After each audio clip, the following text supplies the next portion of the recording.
15 minutes in the books, 5-0 Pioneers over the Falcons, and they got it started. They got contributions across the board. Colin Rutan starting it off with that hesitation, getting there. Geis on the doorstep. And then this was the highlight goal of the first quarter. Walker getting into the mix as well. Alex Simmons had that last one you were talking about. Geis again. 2 freshmen, 3 goals in the first quarter of the first game of the season for DU. And what a start. And they're doing it. They're getting possession. You mentioned it. They're dominating possession. And Bo's doing a fantastic job. Yeah, 4 or 5 in the quarter. Pioneers will take that all day. I think if you can just be a click above 50%, it's going to lead to great things. Brett Bowes against Trent Harper. Harper there looking for his teammates. Plays it out into the open to himself. Able to come up with it. Neufeld knocked it away.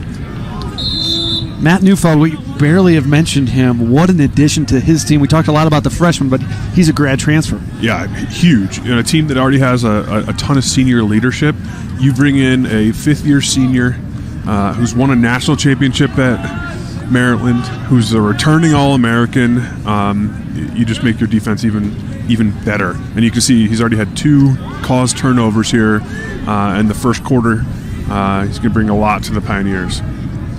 And Coach Tierney said it has been seamless. You worry about a guy maybe coming into a program, and they played against each other. These guys played against each other 2015, 2017 against the Terps, so it's not somebody they didn't know what they were getting, but he said the transition has just been seamless. He couldn't believe, he's amazed how remarkable he has fit in with this group of guys, and he loves what he sees from him on the field, of course.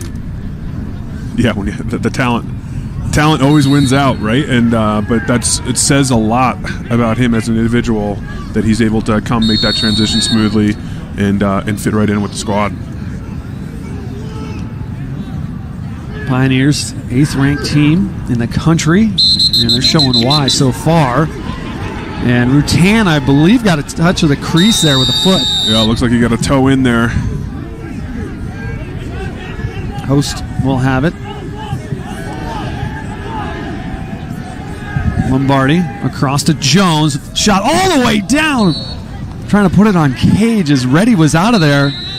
Hustle from Dylan Johnson. Tried to get there and save it. It just went wide, though. Jones is a big-time defenseman for the Falcons, and that time trying to get into the offense. What you see the Pioneers do there is using Alex Reddy as another defender, right? Trying to cover another man, push that pressure up to that midfield line, and really try to see if they can get a violation for Air Force not clearing the ball within that 20 seconds. And then even when you get it across, there's an over and back rule now. As Air Force got something going here. It's their first goal of the season. They're on the board. Matthew O'Rourke, the sophomore, puts it in. Just all off the dodge here. You see him dump it after the double. Good low bounce shot that stayed low, didn't come back up. So the Reddy kind of was staying a little bit higher, thinking that bounce was going to come off that turf. It didn't. Air Force gets on the board. Brendan Krause, freshman from Eldersburg, Maryland, is going to pick up the assist there. O'Rourke with the goal. Sophomore from Suwanee, Georgia.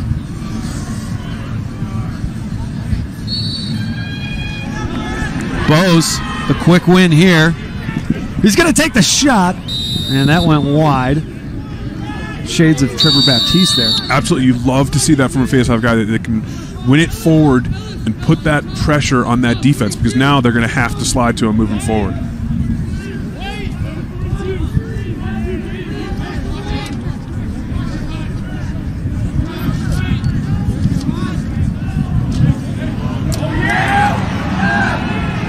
Falcons trying to take it away here.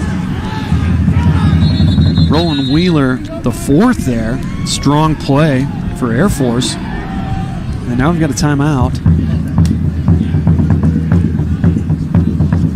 Both teams heading over to the bench. And we talked a lot about Bill Wilson. While he's got a great addition to his staff, John Grant Jr., a legend as a player, now in the coaching ranks. And what an addition for Air Force that he's part of the staff. Not a bad free agent pickup, right? You know, you go looking for an offensive coordinator, and you find John Grant Jr., one of the best players to ever play the game at the attack position, in the indoor game, in the outdoor game. Great lacrosse mind. You know, he's done a lot of time with the Outlaws as well. Coaching their offense, been the head coach at Valor, had a lot of success down there, and then now making the move to the college game. And I think it's going to bring, traditionally Air Force hasn't had, a high-flying offense, but over the last couple of years they've scored goals, and John Grant Jr. is going to try to continue that. And when I asked Coach Wilson about Coach Grant, I said, what impact has he made? He said, what hasn't he impacted with our program? He has impacted every aspect of it. He said a fresh set of eyes, a fresh perspective on potential things to do offensively, different schemes. I mean, he was raving about him. Coach Tierney brought him up and said, hey, we got to watch out for this Air Force offense. They got John Grant Jr. over there. Yeah, I was giggling watching the pregame warm-ups, watching Air Force go through, and they're all doing behind the backs as a drill. And it's something that you just never saw from the Falcons, in the past. And that creativity that John Grant Jr. is going to bring to them. Be interesting to see how it pans out. 6-time MLL champion. Back to action here. 12-12 remaining, second quarter. 5-1 is the score. Pioneers jumped out to a 5-0 lead in the first quarter. Air Force got one back. That shot going wide. That's Quinn McCone. 6 foot, 170-pound senior.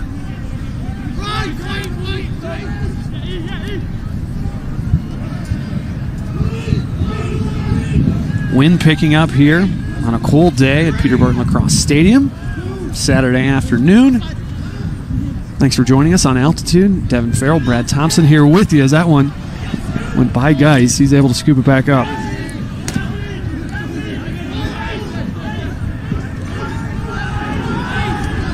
It's going to be a shot clock violation as Lombardi will start with it again, and then that's part of it. It's going to happen.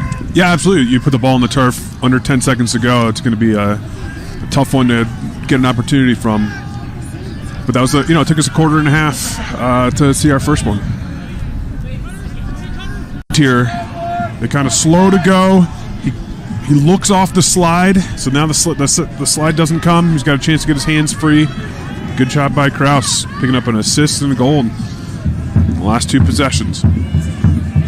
At that quarter break, this is what the Falcons needed, right? Regroup a little bit. It's 5-0. Perhaps stunned. A lot of new faces out there for the Falcons. All right, let's regroup. We're a good team. We know we can score offensively and start winning some face-offs, get possession.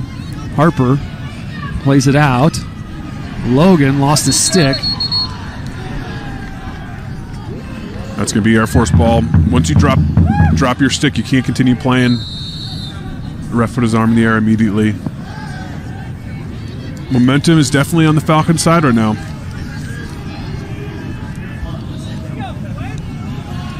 A 2-0 run here for Air Force. Second quarter has been there so far. Trimmed the lead to 3. Kyle Smith, 21 out there for the Pioneers.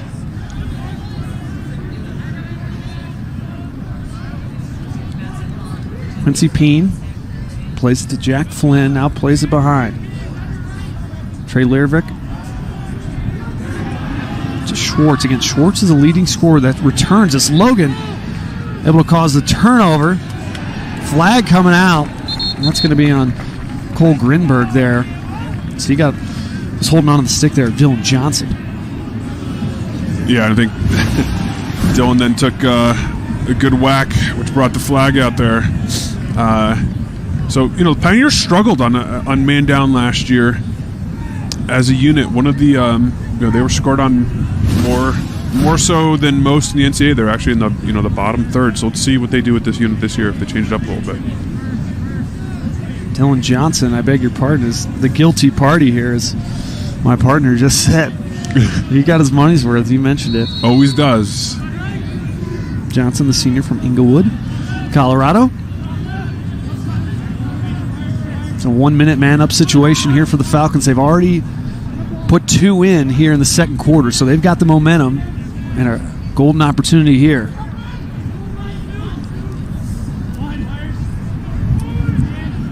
Grinberg plays it up top.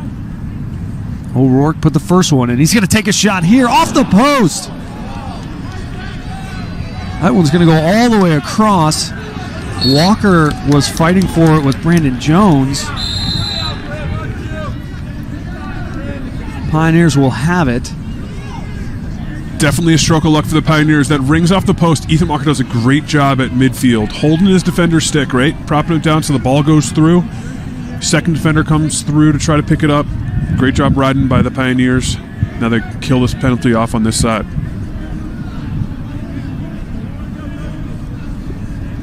O'Rourke there with a laser there, just squaring it right off the post.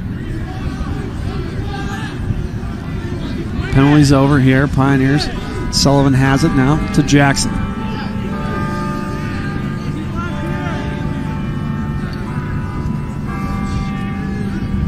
First midfield group out there for DU. Sullivan, hesitation move.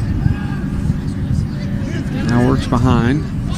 Trying to get a screen from Rutan there. Not going to take the high shot. Shot clock did reset, so plenty of time now for the Pioneers if they want it on this possession.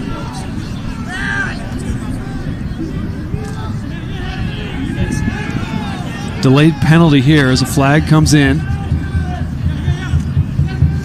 Sullivan says, "I'll take it myself."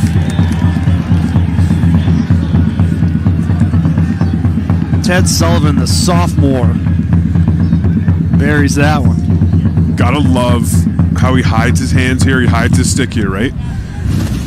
Kind of just leaning into him. Lean, hide it. Doesn't have to be that. You know, the placement on that shot is perfect. Gotta love it.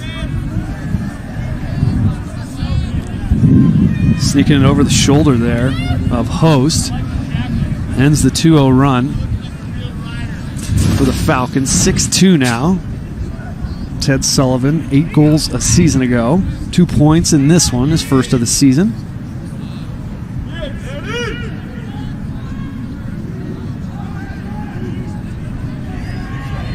Maryland, a captain. One of the players Coach Wilson talked about when I spoke with him this week. Said, watch out for Cameron Carter. He can play both ends of the field, and he is a huge impact player for us. Yeah, Air Force is just getting possessions. Really, that first quarter, they didn't really have many looks. Now they're getting the ball, they're getting sets, and getting their top line out in the field.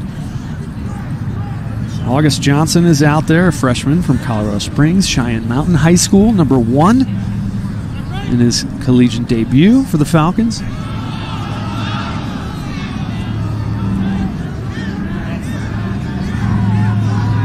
Rohrbach to Schwartz. Falcons subbing here.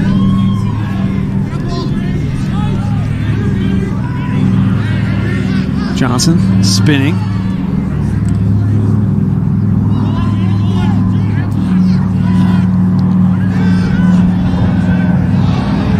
Another shot. That went wide. Krause ripping another one. He has not been shy here.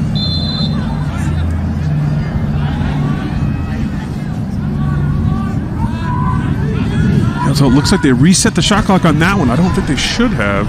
But looks Pioneers get the ball, pick it up, going the other way. This is Kyle Smith, 21 for the Pioneers. To Rutan. Kyle Smith makes me feel old. Graduated from the same high school. He played for Chip Buzzio, a guy I played in high school with. You just missed each other. Just missed each other. To Curtis. Stop, pushes it back the other way. Great up and down the cross. Simmons cutting through the middle there. Didn't come up with it cleanly. Would have had a chance from in close. And to your point, that's the reason for the rule change, right? There's a significant rule changes this season, but it's for the excitement of the game, the offense, the scoring.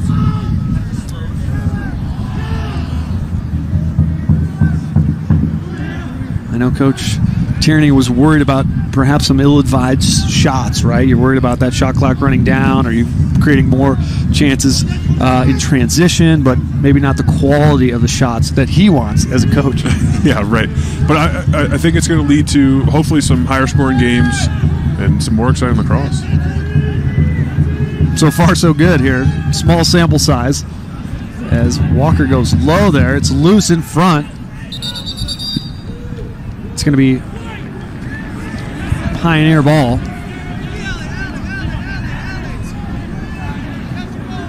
With a fresh 80.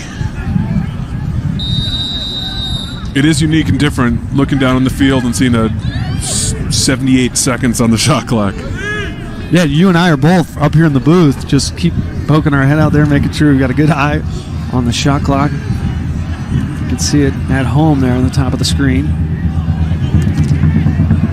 That one played back to Geis. It looks like another crease violation here against DU, so the Falcons will have it.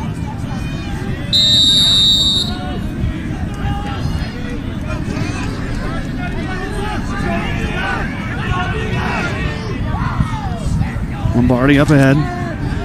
That's Christian Marshall, 42. And Air Force, they scrimmaged. They did not shy away. They had two scrimmages, Pioneer scrimmage Delaware. Virginia and Notre Dame, two top 10 programs. So Air Force right out of the gate, I know they were scrimmages, but they're going after some powers. Yeah, and they played well. They, in both scrimmages represented pretty well, and going on the road to do so.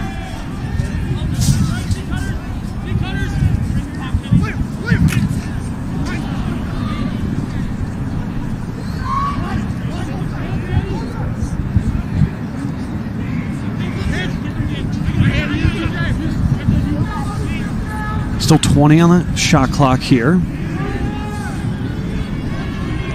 Flynn to Grinberg.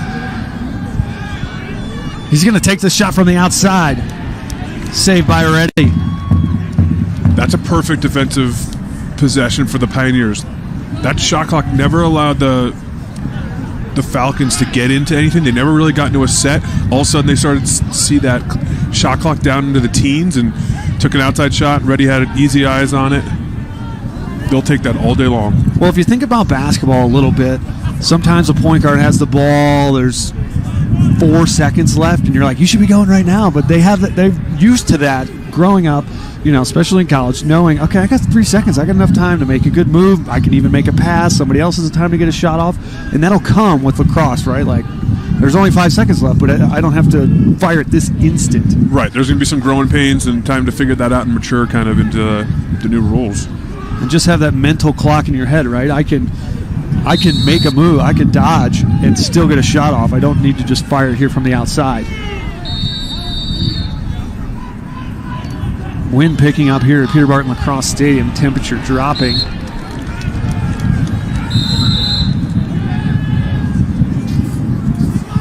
.80 seconds remain here before halftime. 6-2 Pioneers with the advantage. Pioneers going to be able to take this clock all the way down here with the shot clock. There's about maybe a second difference between the game and the shot. So we'll see them probably not take an opportunity under 20 seconds.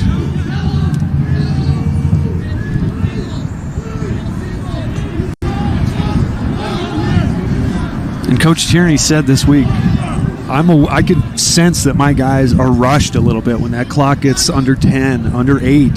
That he said we have to be psychological tutors and relate to them or teach them, let them know, hey, there's still time. We can still run our sets. We can still execute. It doesn't have to be a freak out kind of shot.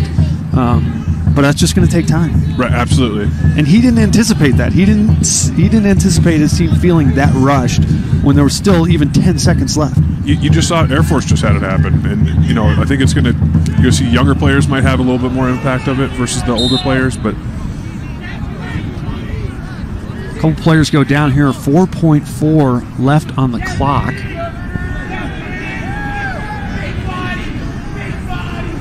.4 seconds on the shot clock. See if the Pioneers can capitalize here late in the quarter, right before halftime. Hannah drives in, makes a pass. Sullivan had it knocked away. That was the last chance they had there, as Falcons got it there. That's the way the first half ends. 6-2 is the advantage for the Pioneers. They got up to a 5-0 lead in the first quarter. They're beating the drum here at Peter Barton Lacrosse Stadium. It is halftime, 6-2 Pioneers.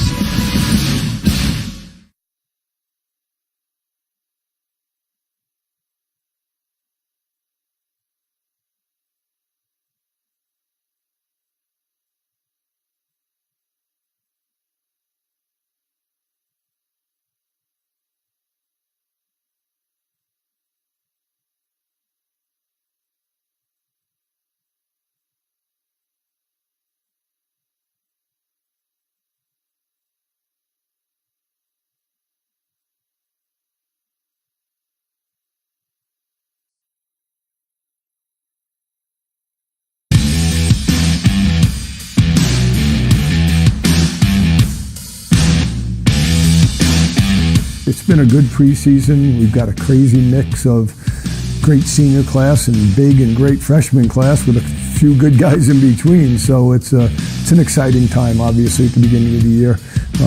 We've done well in our scrimmages, and practices have been great. So we're looking forward to it. Near side, Heath and Walker takes the shot. A lot of the guys on our team are very competitive. So in some drills, it seems to be like everyone, I mean, in every drill, everyone's going 100%, but in these certain drills, like 6-on-6, where people are playing for playing time in a game, people are going a lot harder, and this is the first year that I've seen.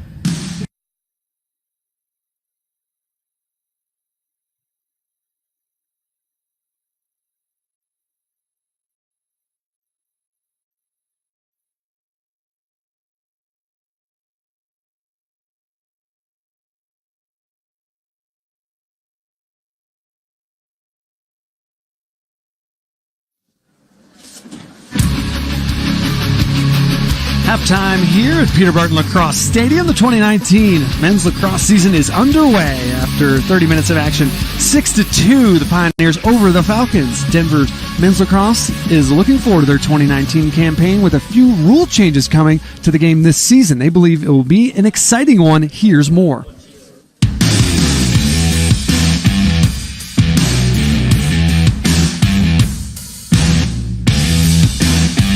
It's been a good preseason. We've got a crazy mix of great senior class and big and great freshman class with a few good guys in between. So it's an exciting time, obviously, at the beginning of the year. We've done well in our scrimmages, and practices have been great. So we're looking forward to it. Near side, Heath and Walker takes the shot. A lot of the guys on our team are very competitive. So in some drills, it seems to be like everyone, I mean, in every drill, everyone's going 100%, but in these certain drills, like 6-on-6, where people are playing for playing time in a game, people are going a lot harder, and this is the first year that I've seen, I think, this as the most competitive team. But this year's a little bit different. We lost a few of our starting guys from last year on the offensive end. But I was talking to Coach Brown after, I think it was Thursday, maybe it was Wednesday's practice, and he was just saying that he feels good about this team, and there's a lot of young guys that are stepping up right now, and that's good and that's great for us, especially since we have Air Force coming up next week. So for those young guys being able to step up, which is huge for the offensive end, and they're really gonna help us out there.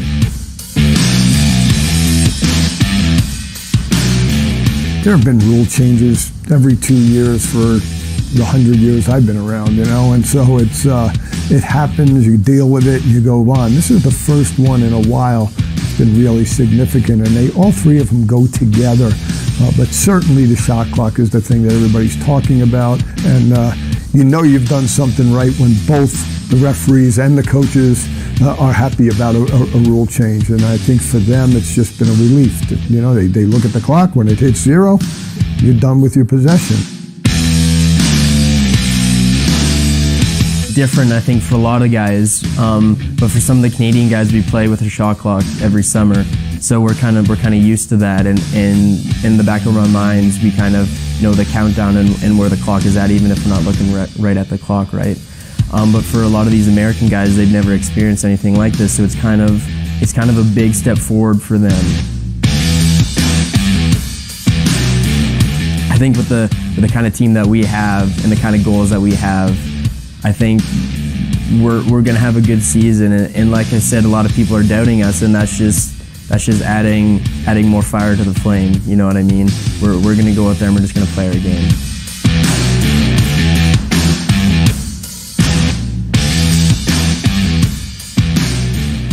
Halftime here at Peter Barton Lacrosse Stadium. There's the halftime festivities. Highlights and stats for the first half coming up next.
The fans having some fun here at Peter Barton Lacrosse Stadium's halftime contest.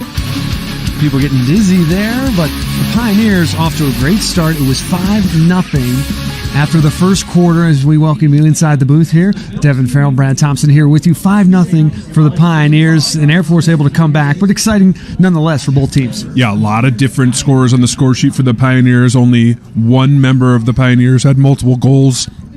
But I think the defense, shutting out the first quarter and then only giving up 2 in that second quarter. You see Colin Rutan starting off the scoring for the Pioneers here. And Geis on the doorstep. And then the highlight goal of that first quarter, making it a 3-0 lead. Ethan Walker getting his big first win of the year. We'll see a lot more of that. And then the only multiple goal scorer, Geis, there with his second. Geis and Simmons, 2 freshmen there for the Pioneers. It was 5-0 heading into the second quarter, and that's when the Falcons came back. Yeah, the Falcons definitely took, for the first 7 minutes of that quarter, had the momentum. They had 2 goals. They had that man up. They rang one off the post, and it actually ended up being a 2-goal swing here.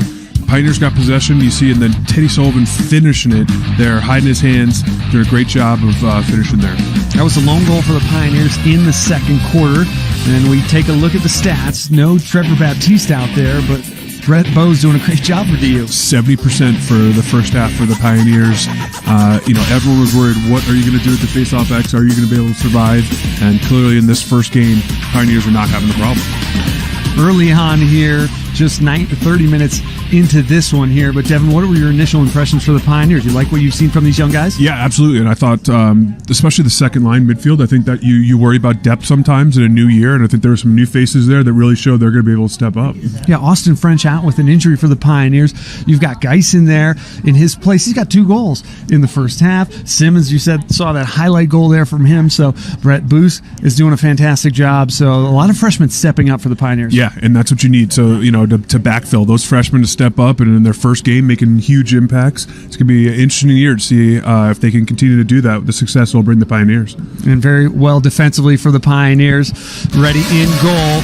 Fans warming up here at halftime. The temperature is dropping. The Pioneers with the lead 6-2 at halftime.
Halftime here at Peter Barton Lacrosse Stadium. Pioneers coming back out on the field. 6-2 is the lead for the Pioneers over the Falcons. The 8th-ranked Denver Pioneers taking on their I-25 rivals to the south, the Falcons.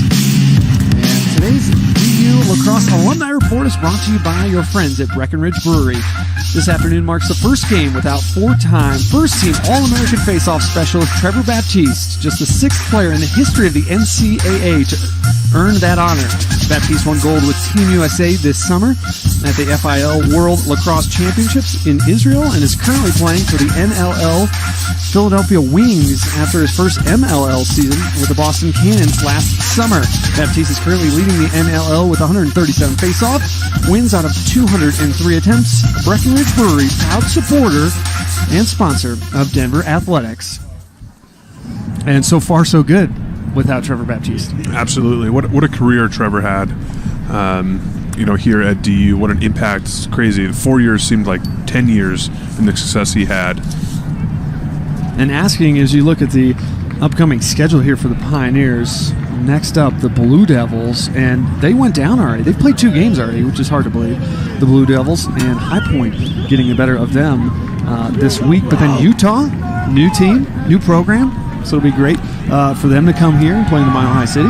No longer the most Western Division I squad, Utah, now going D1, and it'll be really interesting to see what else that brings. Do other Pac-12 teams try to go Division I? And you look at the roster and how many California kids is on this Denver roster. There is unlimited talent here in the West to fill a Division I roster. 11 Californians on the roster for the Pioneers, and for the University of Utah, first-year program. You mentioned it. What does that mean to the Pac-12? What could that possibly mean in the future? And credit that man, Bill Tierney. You've seen him welcome Cleveland State. They're coming later this season as well with Utah. So he does a great job expanding the game of lacrosse and taking on these programs that are looking for games. They said, come to Denver, you'll get a game here with the Pioneers. Yeah, absolutely. And, it's a natural fit for those two to be on the schedule with each other every year moving forward. You hope that Utah has success and turns into a nice rivalry here, in the West. Coach Bill Tierney, 10th season at DU, 7-time national champion, and 6 wins away from 400 career-wise. So that's a big deal for him, certainly. And, for Pioneer fans, we certainly expect it to be soon. Yeah, absolutely. It's chasing Coach Danowski, his good friend at Duke, who hit 400 on with their second win over Jacksonville, I believe. So just a couple wins behind him. They've been trading spots back and forth over the last couple of years of who's atop of the most active wins for current coaches. Here's a look at Coach Bill Wilson in his second year. Loyola graduate from '94, and the Falcons a member of the Southern Conference. Picked 3rd in the preseason poll, and I know Coach Wilson certainly wants to finish higher than that. They feel like they've got a strong team this year, as they're going to drop it in. Brett Bowes, freshman from Chaparral High School here, filling some big shoes of Trevor Baptiste. We just talked about it. Now, the clamp has been limited, too, on faceoffs, right? That's another new rule. There's a lot of new rules that we're covering here, Devin. And it'll be really interesting, I think, to see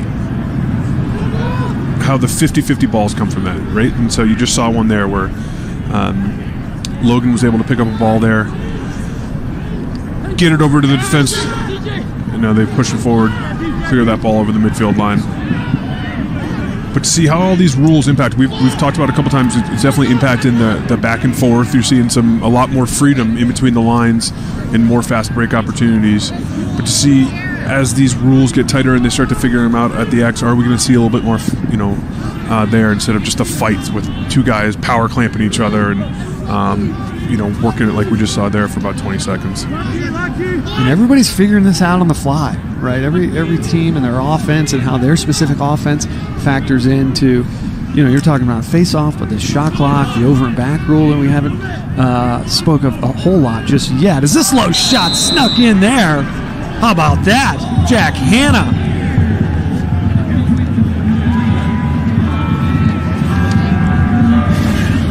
Hanna had a great first half initiating offense. You see it again here. Just sneaks underneath, and I do not think Host thought that a shot was coming there.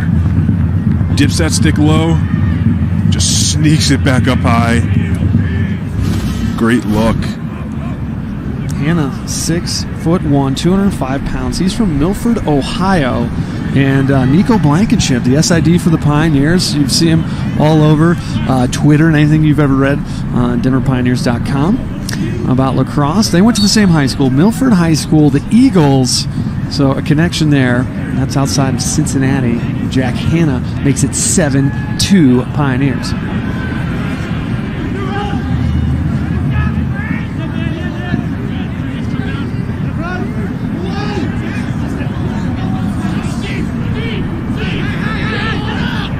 Jackson thought about the one. Now they go inside to Geis. Host with a save. Trouble yet, though. Pioneers. Still have it. Sullivan back to Hannah. Perhaps 2 in a row. Working inside. That went over the crossbar. No reset of the shot clock. But plenty of time left for DU. Black on 10! Pioneers haven't had any trouble getting shots, initiating offense and getting their hands free to get shots. So I feel like in the shot clock era, they're in a good spot where they can initiate offense and get some shots where you see Air Force has had it run down a little bit and look like they kind of rush some shots because they're worried about if they're going to have another chance. Pioneers did have one shot clock violation. That one off the post. Rutan with a laser, but Host with a save. Great reaction there from Host on that second shot. Coming from the other side of the field. Yeah, Hannah just getting underneath his defender again and trying to sneak it in near pipe. Hits it off the pipe, goes right to Rutan. Wild pass there from the Falcons. They do end up with it. Trey Lervick, number 20. Marked tightly there by Johnson. Finally gets it away. Schwartz near side. All day 4-5! Wrapping around on the far side. Up top there to Johnson. He goes down. Another big collision. Finally, Johnson comes up with it. A pass there to Squires, never made it.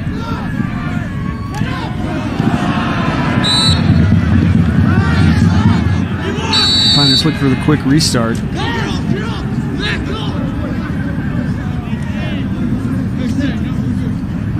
With those, when that ball goes out of play, you can restart it quickly. But the officials need to make sure that they get that clock reset if it did, get a piece. If it is a shot on goal, right? I mean, the quick whistle is a great play if you use it to your advantage the right way. But you can also kind of get ahead of yourself sometimes. When Coach Tierney was talking about some of those, those shots that you don't want a little too early in the shot clock, or thinking that you have an advantage when you really don't. And the referees need to make sure they're communicating over the table, right? That they get the shot clock reset if it's one of those situations with a shot on goal before that restart happens or too many seconds go off the clock. Yeah, just as the players are getting used to these new rules, the referees are going to have those same challenges early in this season. Simmons in traffic. He got whacked. He's quickly back up there, like it was Lombardi that time, delivering the blow. Haven't seen the man-up unit for the Pioneers yet. No flags on the Falcons. McCone plays it back. Dwinell. He's going to take a shot, and off the leg there of Host, able to come up with it. It's going to be a push, and it's back to the Falcons.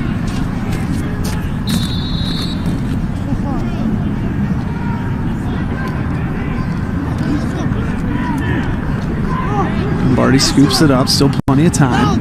Again, 20 seconds. You got to get it across midfield by 60 on the clock. Jones going to carry it all the way across. Bounce pass there, but Lervick has it.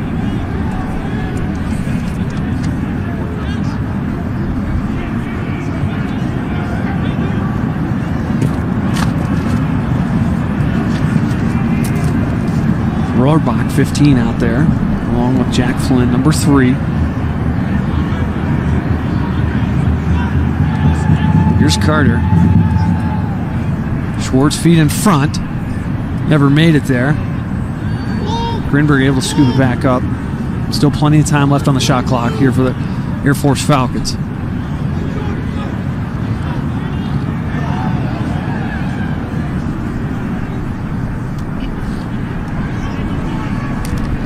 That shot saved there. The second attempt just slapped at there from Rohrbach.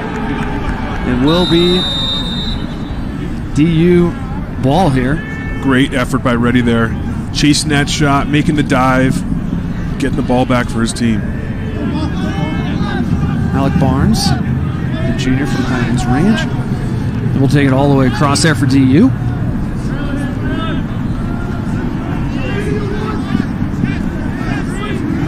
Jack Hanna, the lone goal scorer here, with 6-2 at halftime. He's got the only tally from either team here in the third quarter. Sullivan with a goal already. Here's the Pioneers working it around. Colton Jackson, all-league performer for the Pioneers. The All-American Ethan Walker. He's going to take a rising shot, and Host was ready for it. My goodness. Now an opportunity. Rutan, oh! He can't put it in.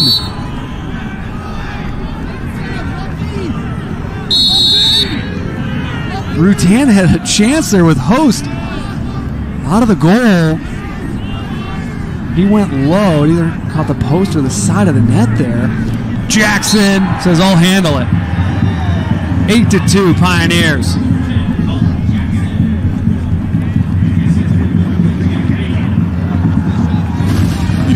Jack Hanna has just done a great job against short sticks today, initiating, causing trouble, causing doubles, gets up all over to Colton Jackson, and we haven't seen much from Jackson yet today, but when you give him time and space, he's probably got one of the hardest shots on the team.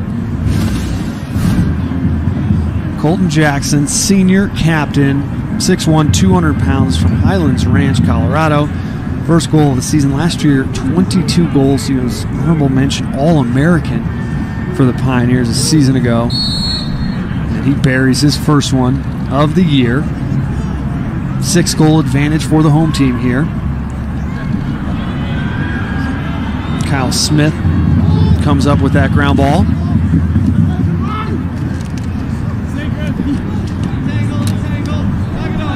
Jackson has it again.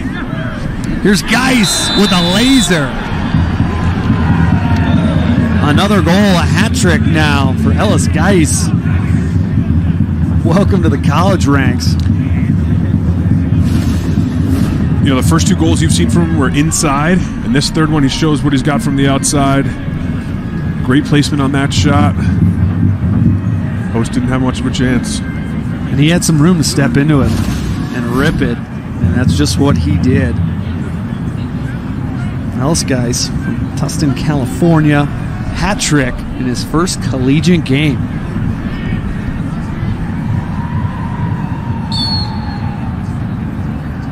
Bose and Harper again at it. Bose trying to play it to Logan there.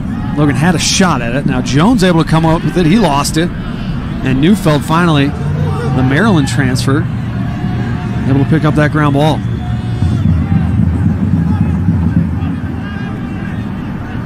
Ready, far side to Squires. Hanna spins away from the double team, gets it across with plenty of time. There's a flag down.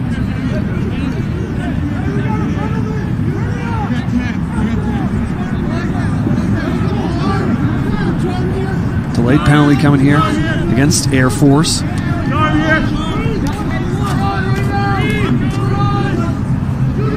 Sullivan to Jackson. To Hanna. He looks so quick out there as he goes inside to Rutan and he puts it home. Flag comes out and we'll see. The hands are up here from the official. Rutan started the scoring for the Pioneers. He adds to it here. And this is the dive, right, that you can bring back this year. And watch how he dives through the crease. He's not diving at the goalie. And then you're going to get a flag for Air Force hitting late there from behind. Giving him the business.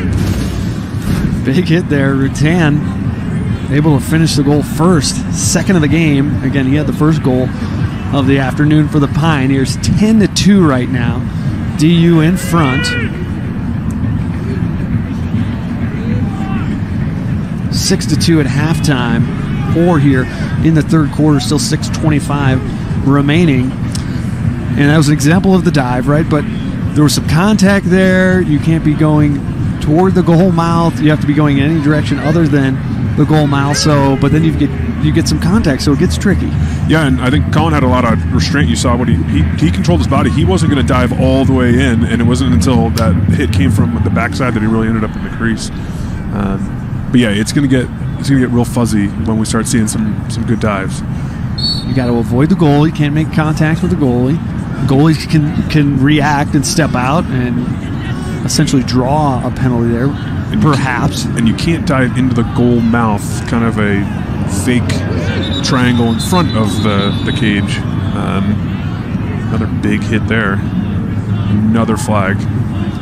Things getting physical here in the third quarter. Little chippy. See both teams there exchanging words there. Some of the Pioneers headed off the field, but right in front of the Falcons bench there. Coach Wilson wants an explanation from the official.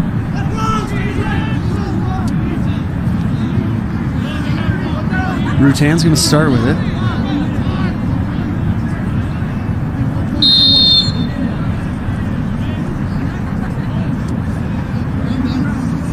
Riley Curtis, Alex Simmons,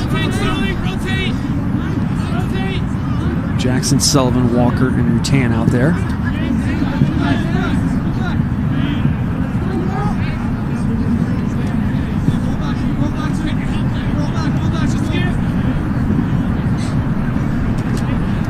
Walker slipped there momentarily. Now plays it behind to Rutan.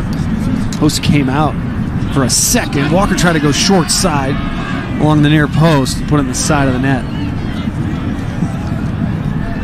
It's going to allow the Falcons to burn the rest of this penalty off. Not a great look for the first time out for that man-up unit for the Pioneers.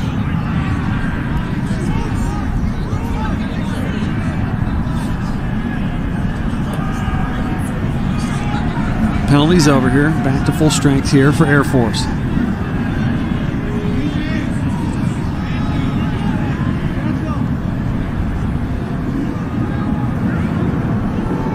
Air Force will be hosting Marist next. But it's on the 16th.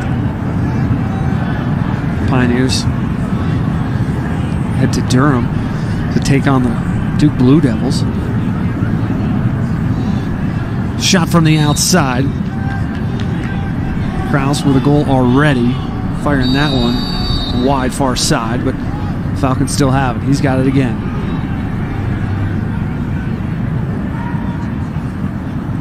That one low and in. O'Rourke, second of the game for Air Force. Good set for the Falcons here. And, they're just doing a good job moving that ball and kind of just inching closer and closer from that restraining line. So instead of an 18-yard shot, it ended up at about, 15, 16 yards there. Do a good job finishing. The Pioneers need to press out a little bit more on defense. Matthew O'Rourke, second of the game. He started the scoring for the Falcons in the second quarter. Trims the lead to 10-3 here.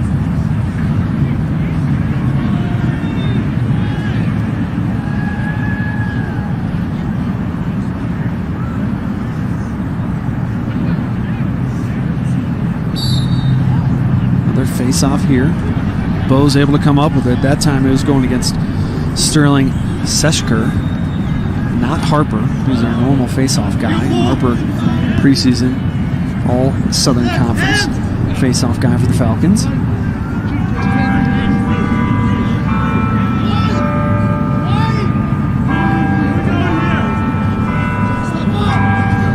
Sullivan comes on. He has it here. Sam Dwinell, number 12, another freshman. He's out there. 6'1", 195 pounds. From Dedham, Massachusetts. Plays it behind here to Rutan.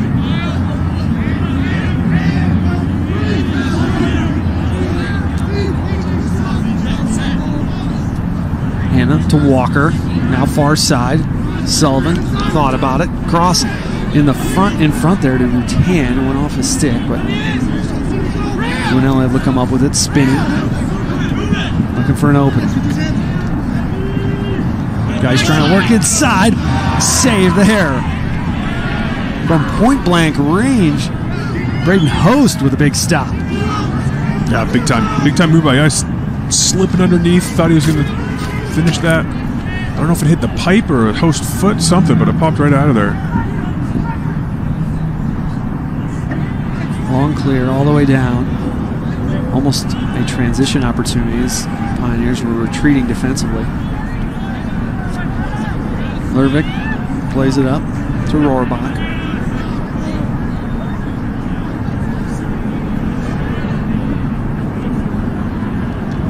Tierney, you love that out of the freshman, right? That was going to be my next comment. Coach Tierney's going to love that one on film. I'm sure he'll find many other things to get on him about. You can have that one. Guys with 3 goals in this one, starting his collegiate career with a hat trick. Simmons with 1 already. Save made. Pass over the top there. Falcons able to come up with it. That was a lob pass to Roland Wheeler in the 4th. But Schwartz able to pick up the ground ball. 90 seconds to go here, 3rd quarter. And for the Falcons, we talked a lot about John Grant Jr., the assistant coach, running this offense. So it's going to take some time over the course of this season for that implementation to take effect, right? So they're going to, the Pioneers got them here in the season opener. The end of the season, this offense for the Falcons to look a lot different as they get used to what he wants to do, how he wants to play, and everybody comes together. Yeah, absolutely. And then finding the players that fit it too. You know, you got a big roster. You're coming back in with the guys that you have experience with, right? But as the season goes, you're going to get more guys in the field. You're going to see who picks up this offense best. So not only are you going to see, a different look out there, but you're probably going to see some new faces too. And a great point, right? The strengths and weaknesses of each guy and each man and their roles, and fitting what assistant coach John Grant Jr. wants them to do and how they're going to play.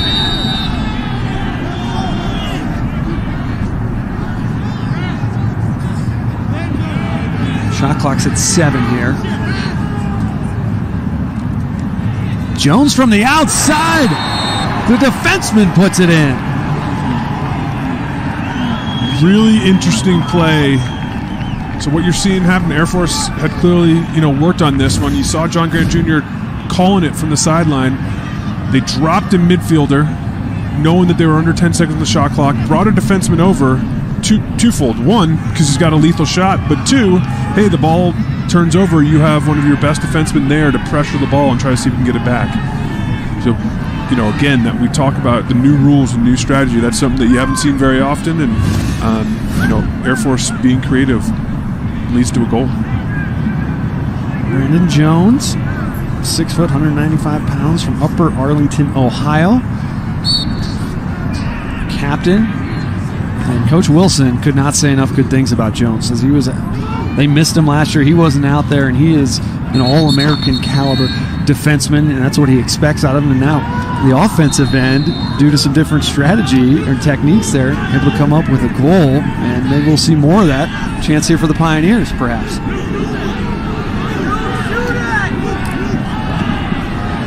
Neufeld, the pole there, the new guy this year. As the quarter runs out, Sean Mayo, Pioneers certainly miss him from a season ago.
Pioneer fans, make sure to tune in to Altitude tomorrow, February 10th at 2 p.m. as Denver Gymnastics hosts Oklahoma in Magnus Arena.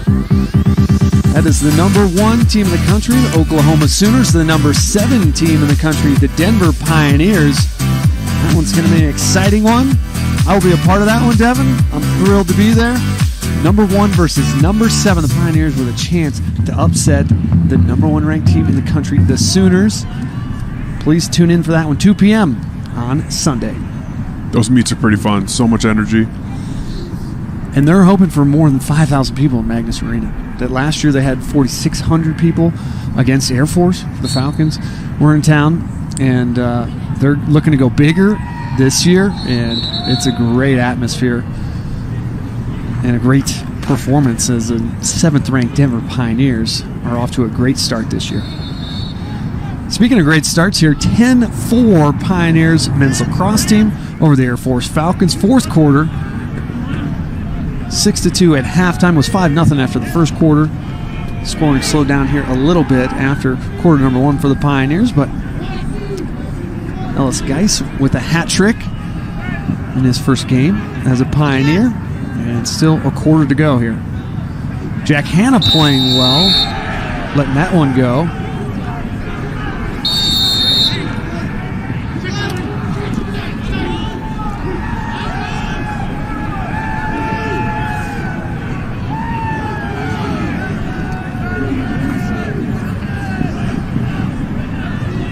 Cold day here at Peter Barton Lacrosse Stadium. Wind blowing, temperature dropping here. The sun was out this morning. Clouds have come in here in the second half, in particular. Sullivan, and that one stopped by Host. Host playing well here in this second half. He's seen a lot of shots too. He's had 14 saves on the day, and you know he's seen a pretty lethal Denver offense pepper him, but he's made some big stops. You mentioned it in the first half about the possession, the Pioneers dominating possession and doing good, again, from the face-off, even without Trevor Baptiste. Brett Bowe's in there for DU, and that's led to a ton of shots and opportunities for the Pioneers. And they haven't been shy. They've been letting them go, and with good reason. But Host coming up with a number of big saves, especially here in the second half.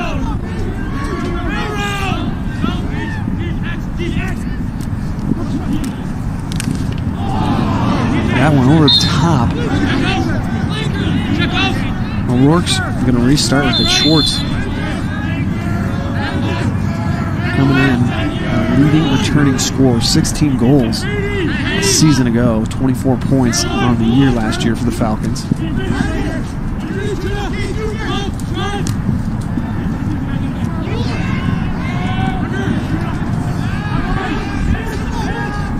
Six seconds now remaining.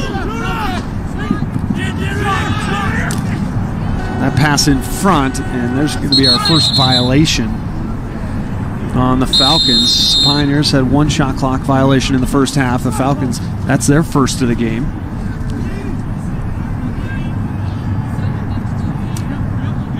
And I would guess, Devin, they worked on it a lot, right? When you get, under 10 seconds, here's what we're going to do. Here's what we want to do. It's not always what's going to happen. But you have those set plays, okay, when we get down to it, here's what we want to do, and these are our 2 options, basically, type of scenario, right? You're going to see a lot of turnovers in that last 10, forcing things, right? You're going to see a lot of mistakes, which will lead to a lot of opportunities the other way. And then you're going to see some teams that are going to have that calm and confidence where they're going to know that, hey, we're under 10, we can still run, X, Y, or Z and get it done. But I think it's going to be really interesting to see how teams handle that. The other thing that you're seeing is that 20-second getting it over the midfield line is a lot quicker than you think it is. 20 seconds seems like a really long time. McCone with a goal. And Host got a piece of it, but not enough. Quinn McCone, the senior from California, into the scoring column. It was really good offense for the Pioneers, really banging the ball. And you see McCone just... And Host gets a piece of it here. Just get a better angle of it here. He has it. He's going to want that one back. But great offense by the Pioneers, moving that ball, banging it around, That was about the 6th pass, and you see McCone's wide open for that chance. So that's the kind of offense. We haven't seen a lot of that from the Pioneers. We've seen a lot more, one-on-one initiation. You haven't seen that ball really moving that quick. But just getting back to that 20 seconds, Dylan Johnson just got it over with 1 second on the clock. The possession before that, the Air Force defender just got it over with 1 second on the clock. And it didn't seem like it was 20 seconds. It seemed like, hey, they got a lot of time. So I think you're going to see a lot in there as well. And from a player perspective, you tell me, it's something you're thinking about, right? You don't want to be thinking about that many things while you're playing, right? You'd rather be reacting, instinctual stuff. Well, that's something you got to think about, and you got to keep looking at these clocks to see, I got to get it across, I got to get the clear, we got to get a shot off. That sort of thing is in your head, right? Yeah, and I think you've seen two different scenarios from it. DU is settling and setting up the clear each time, where Host is trying to get the ball up on the Air Force side. He's trying to get the ball out, and sometimes it looks like a turnover, but he's leading someone. He's trying to get the ball out before that pressure can be set up. New strategies and adjustments going to happen. The Pioneers so good with their coaching staff and the experience they have. Matt Brown, John Orson, what they've got. Coach Tierney, obviously. They're so good at the strategy and the adjustments, and we'll see how that plays out throughout the season with these new rules and how certain teams defend it. Smith there, knocked to the turf, just shoveled it across midfield. Flag came out.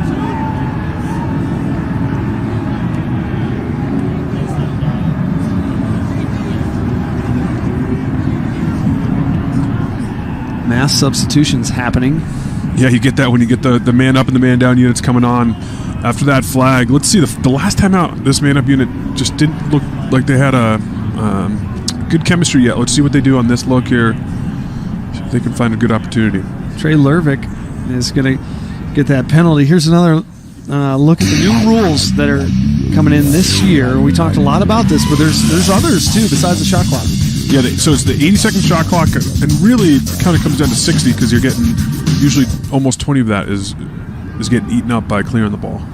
There's an over and back rule now. Once you get it across and you're under 60 seconds, you cannot play it back across midfield, similar somewhat to basketball rules. There's a laser from the outside from Jackson. Host again with the stop. Wheeler across midfield. 20 seconds left on this penalty, so they'll just work it around here until they kill off that penalty.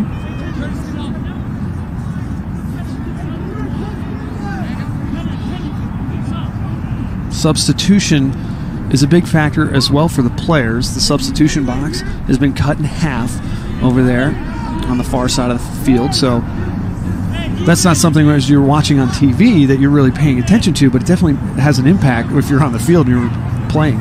Yeah, you have to go a little bit longer to hit that box, and a little bit shorter if you're trying to sub on the defensive side as well. So it's going to lead to more transition opportunities, and you're going to have to figure out, do you want to make mass substitutions each time because you're going to be eating shot clock time during that. And Coach Wilson for Air Force, and talking to him this week, he said that perhaps is a bigger rule than the shot clock even, is the size of the substitution box, which surprised me a little bit. But he thought that would have the most impact on the game moving forward. So that was interesting to get his perspective on it as well. Barnes takes it across. Geis just has to throw it in as he got checked out of bounds. John Ober out there, number 1 for the Pioneers. Tried to come up with that one. And Reddy went to the high side, or the far side, I should say, to come up with that save. Probably going to go wide of the cage, but able to come up with it, initiate the offense here. Got it up to Logan. Another flag down, delayed penalty here on the Falcons.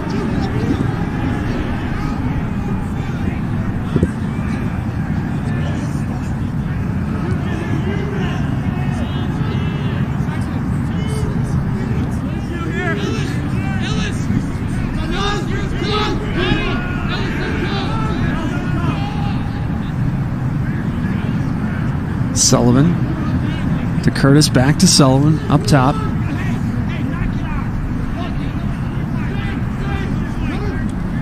There you go. So finally, the flag that's down as an offside. So I was waiting for the player that went offsides to actually join the play. Use that advantage. You already got a penalty on you, right? You might as well go down there and play with 7 instead of 6. Exactly. The officials explaining things here to Host. Braden Host, sophomore from Regis Jesuit. Aurora, Colorado native, 6'1", 180 pounds. 16 saves for Host in this one.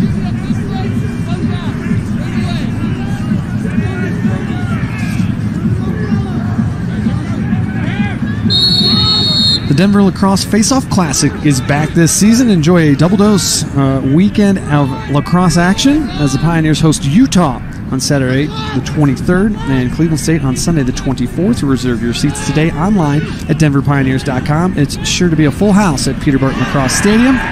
Face-Off Classic the 23rd and the 24th. And you see there against Utah and Cleveland State, Utah got their first collegiate men's lacrosse win today, the Utes over Mercer. Yeah, big win for the Utes, getting that first dub against Mercer. We'll see how many more wins they can get that inaugural year. It's pretty tough. You got a mixed roster, right? Some guys that were still playing club last year and some Division I recruits to, added in there. That last man up, for the Pioneers, they actually looked great, got the look that they want, and Host just came up with a huge save. 17 stops on the day. He is playing great. That one never made it to ready there. Dylan Gaines gets knocked into the sidelines over there. Let's hope everybody's okay. There, a couple of players went down. Shot went wide that time. Greenlee put that one wide near side.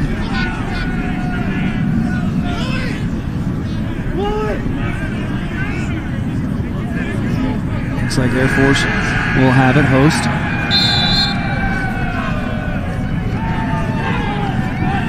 Some fresh faces out there for both teams. Long pass up ahead, over the top of the defense. Kuhn has it behind. Wild pass. Schwartz able to stay in bounds there along the end line.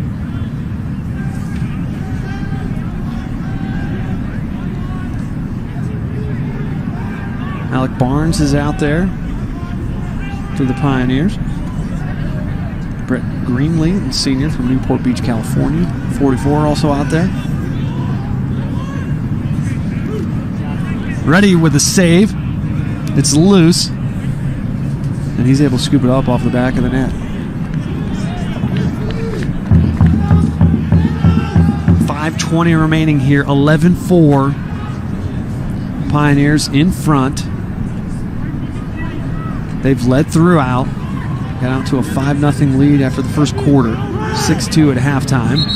And Squires tried to get it across there. He was reaching forward, and the officials say that's a failed clear. Ready?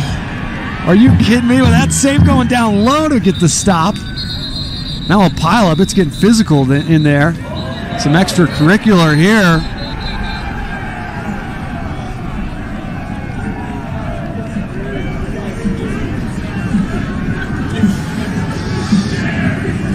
So what an exchange there. So you had the Squires coming over was actually an offsides call, not a shot clock. You get over in 1 second. You had a 2-on-1 coming back. What a stop by Reddy.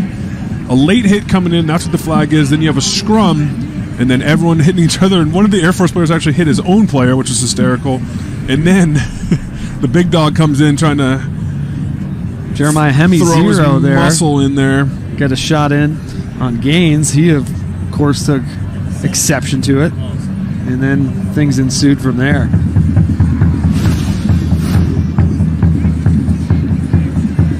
College lacrosse is back. There you go. I love it. It's getting chippy, though. These guys, they don't care what the score is. And they're tired of playing against each other, right? Yeah. Their own teammates, right? They want some new blood out there, and they're at this point, late in the game.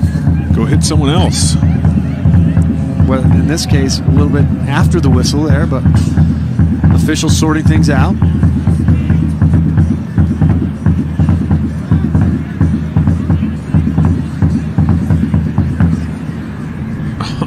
Looks like Jeremiah Hemme.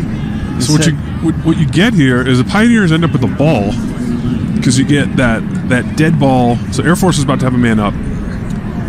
When they went in and had that second penalty because it was a dead ball foul, now the Pioneers, even though it's 5-on-5, Pioneers end up with the ball because Air Force had that last penalty.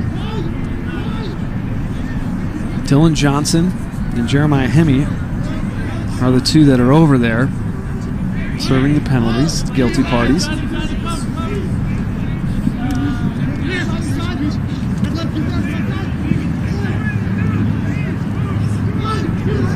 Simmons, that highlight reel goal in the first half, is out there. Johnny Morocco, another talented freshman from Ohio there. He has it, number 22. Simmons thought about the shot from the outside. Scoops it off. Aaron Boyd also out there, sophomore, number 15. Zach Hutchko, 35 out there. Drew Erickson.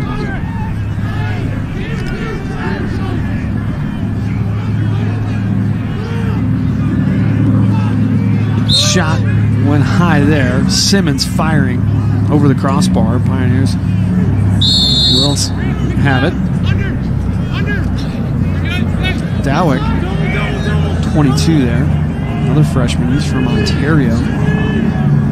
Quite the class here for the Pioneers. And talking to Coach Tierney as that shot went wide by Simmons, he said, you're going to see a lot of freshmen out there, and given the opportunity as they have here, we're going to get even more of them out there because they're going to have to play so much next season that they have to get experience. Yeah, and there's a ton of them. What a big class they had coming in, and a ton of talent. A top 10 recruiting class, from inside lacrosse. So you got to get these guys in the field so they have experience. But then we've seen, look up and down the score sheet today, how many of them have had big impacts. 22 freshmen in this class coming in. And they are contributing from the get-go. 11-4 is the score, 3:10 remaining.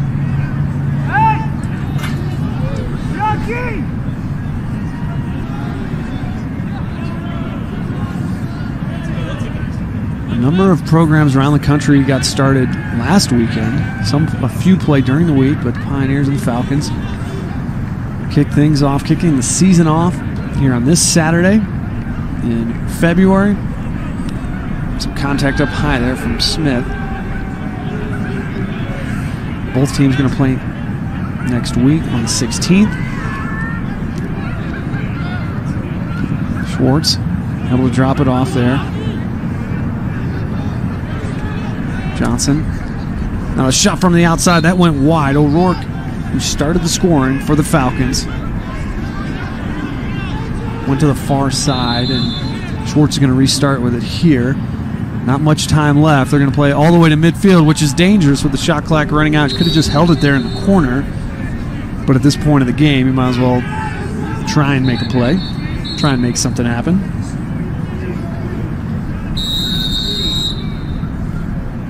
Yeah, they're trying to do the same thing. And I think what they're end up trying to do is you give him the ball. At that point, he doesn't shoot it. He drops the ball. The man has to pick it up at that point, and you already have a long pull on him, in the middle of the field. So it's an interesting play that I think you're going to see other teams try to do as well. And like we saw from Jones, if he does have enough time, he'll come down and rip one, yeah.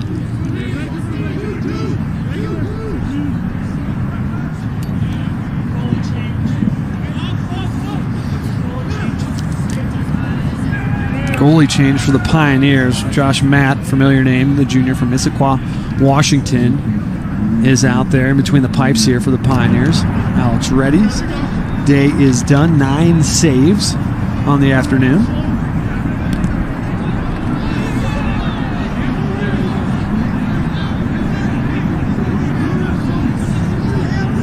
Minute 20 to go here. On the season opener, that one went wide. Matt went down to come up with a stop. He did not get a piece of it. Yeah, you're gonna get a penalty here on Dylan Gaines. He had his stick up in the air waiting for the attacker to pick up the ball, and you can see he's hurting down there. He got it, but the referee was just sitting waiting on his flag as well while he was waiting with his stick there. Carter, excellent player for the Falcons. We didn't hear much from him today, and it's all first game of the season. You never know how things are going to play out, and a lot of new faces out there for the Falcons. A number of new coaches on staff, so they're still working, both teams, with new rules, new faces, new staff, still working things out in execution. And we are down to 60 seconds remaining here. The Pioneers in control, 11-4. Got off to a great start, a number of great performances across the board. This shot from Schwartz from well outside there. Had to let it go. Again, the shot clock is still on, but it's unnecessary here. They can use it. Perhaps they're using it for the 20 seconds, right? The 60-second. When it gets to 60 seconds, that's their marker. Certainly the referees won't be counting as the ball's coming across. So that's the reason for that. Is Johnny Morocco plays it up top here. Danny Logan. Logan's solid as always. In traffic there. Had it knocked away. Brandon Jones and the Falcons playing to the final whistle here.